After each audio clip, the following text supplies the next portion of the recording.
Assalamualaikum warahmatullahi wabarakatuh. Halo semuanya. Di video kali ini kita akan membahas 3 proses penting dalam siklus air yang mempengaruhi kehidupan di bumi, yaitu evapotranspirasi, kondensasi, dan presipitasi. Ketiga proses ini saling berkaitan dan berperan penting dalam menjaga keseimbangan ekosistem. Nah, sebelum kita melanjut ke videonya, alangkah baiknya kita perkenalan kelompok terlebih dahulu. Mari kita simak video berikut.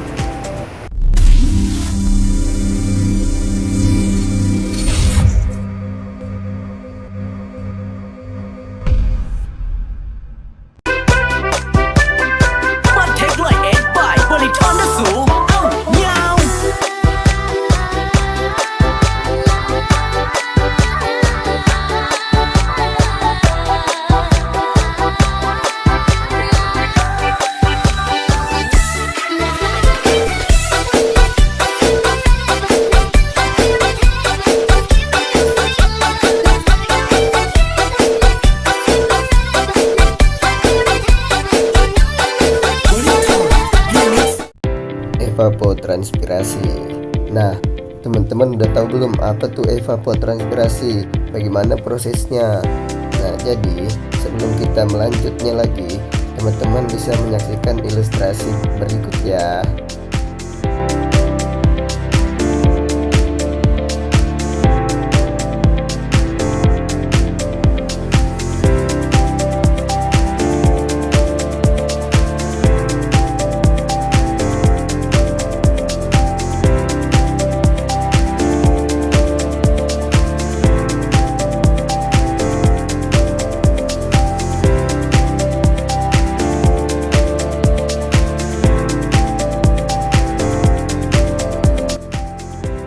Nah, evapotranspirasi adalah gabungan dari 2 proses, yaitu evaporasi dan transpirasi.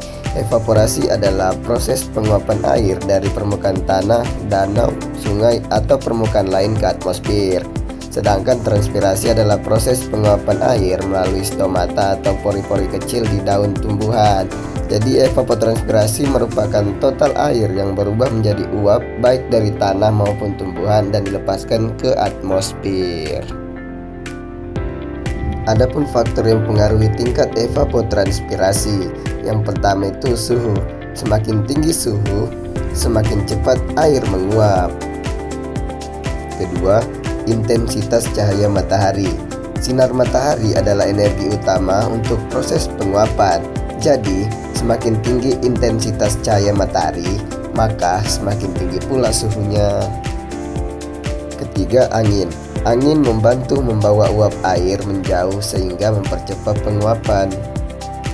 Keempat, ada kelembapan udara. Udara yang lebih kering itu mempercepat proses evapotranspirasi. Yang terakhir ada jenis vegetasi. Tumbuhan dengan daun yang lebih banyak atau besar cenderung memiliki tingkat transpirasi yang lebih tinggi. Nah, mengapa sih evapotranspirasi itu penting?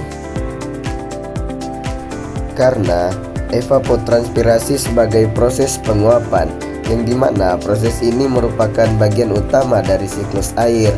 Air yang menguap ke atmosfer akan membentuk awan dan kembali ke bumi sebagai hujan. Yang kedua itu menjaga suhu lingkungan. Evapotranspirasi juga membantu menjaga suhu lingkungan dengan mendinginkan udara di sekitarnya.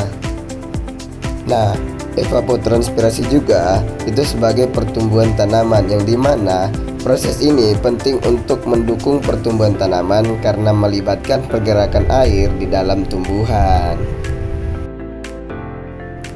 Nah, setelah air menguap ke atmosfer melalui proses evapotranspirasi, uap air ini mengalami kondensasi, yang dimana kondensasi adalah proses perubahan uap air menjadi partikel air cair kecil karena penurunan suhu di atmosfer. Nah, proses ini terjadi ketika uap air bertemu dengan udara yang lebih dingin sehingga membentuk awan. Partikel air cair kecil ini seringkali mengelompok di sekitar partikel debu atau polutan di udara, Hasil dari proses kondensasi adalah terbentuknya awan atau kabut. Nah, setelah proses kondensasi, awan yang terbentuk akan terus mengumpulkan uap air sehingga mencapai titik jenuh. Ketika partikel-partikel air ini menjadi cukup berat, mereka akan jatuh ke bumi sebagai presipitasi, yang dimana presipitasi adalah proses di mana air turun ke permukaan bumi dalam berbagai bentuk seperti hujan, salju, atau hujan es. Terus jenis presipitasi yang terjadi tergantung pada suhu udara dan kondisi di atmosfer di sekitarnya. Presipitasi sangat penting karena mengembalikan air ke permukaan bumi, mengisi kembali danau, sungai, dan akuifer, serta mendukung kehidupan tumbuhan, hewan, dan manusia. Nah guys, itu tadi penjelasan terkait evapotranspirasi, kondensasi, dan presipitasi. Semoga bermanfaat guys.